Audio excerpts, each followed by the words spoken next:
So this is part 2 of my shed. This is just the ramp.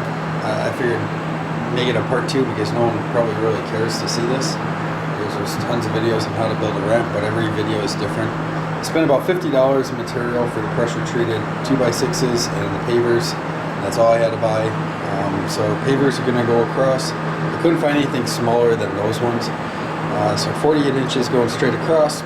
2x6s will sit right in the center of the paver.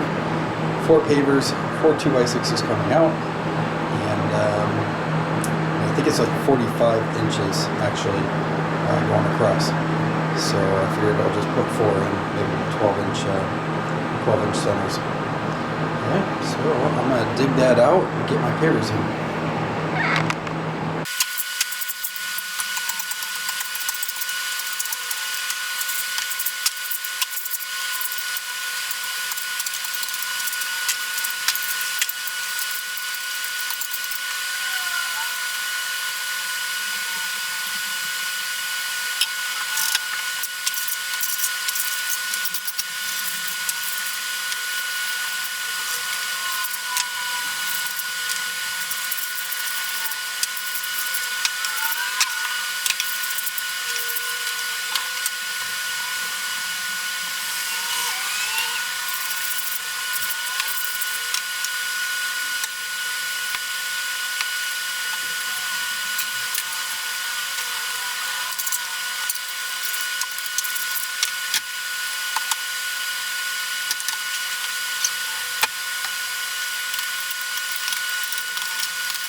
So this is on an angle.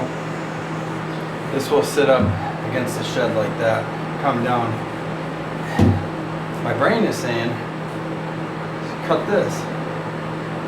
Just go straight across like this. And this will be the ground right here. Well, then it's less wood that needs to rot before it goes bad. If I use pretty much the whole thing, and buried in the ground, it's more wood that has to rot. So, okay, let's say the shed wall's over on this side now. Okay, so it's coming down like this, and if I don't cut any of this, all this, and leave it, this is where the paver sits. And I just notch out this piece. The first part that would rot would be the piece that's sitting on top of the paver. And I'm gonna make this thicker. I'm gonna come across here and notch it, so the paver will sit right in here. That's what I'm thinking. And then this whole piece, obviously, I'll have to dig into the ground, so it will go into the ground. This is ground treated. Okay, here's my frame, and I just got to lay it down, mark the dirt, dig out where the 2x6 is going to dig in. And I did make it a little bit thinner when it comes to the tip, so that way I might not have to lower the pavers much. We'll see what happens.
check the wood grain when you put your planks on. Make sure that you have the older part on the outside, the center part of the tree down. Okay. And what I'm going to do is the piece that's up along the edge is going to get caulked in. And a lot of people trim their door so they can make the ramp even with the floor. I don't want to do that because I don't want anything getting up in it. So the door has a lip on it, probably like 1.5 inches. It's like that big, and you know, the door shuts up right up against that.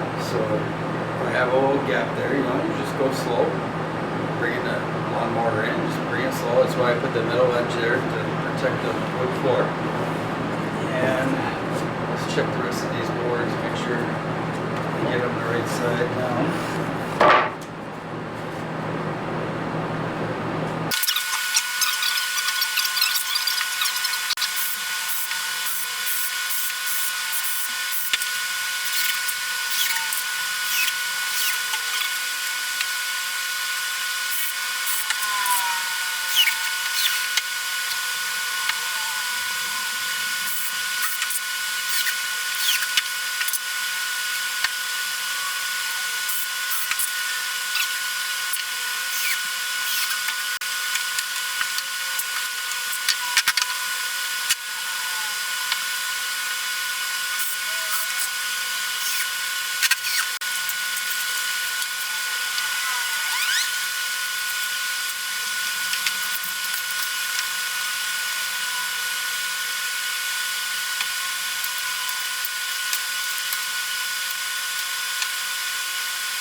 Okay, there we go, all done. We open this door. A little more. I just try to wipe it down. It is very slippery. So I think I might do that trick with the, I'll sand it down, stain it, but when I put the stain on, I'll sprinkle some sand on it. I hear that helps quite a bit. Either that, or I'll just stain it and find some tracks to go on it. Either or. But you can see the door has a, the bottom has a lip. So that's what I did not want to cut off. So there's my lip. It's not too big. I don't have a riding lawnmower, just get a push mower, so you know, I can work with that lip, but I think it's going to be better for me in my situation.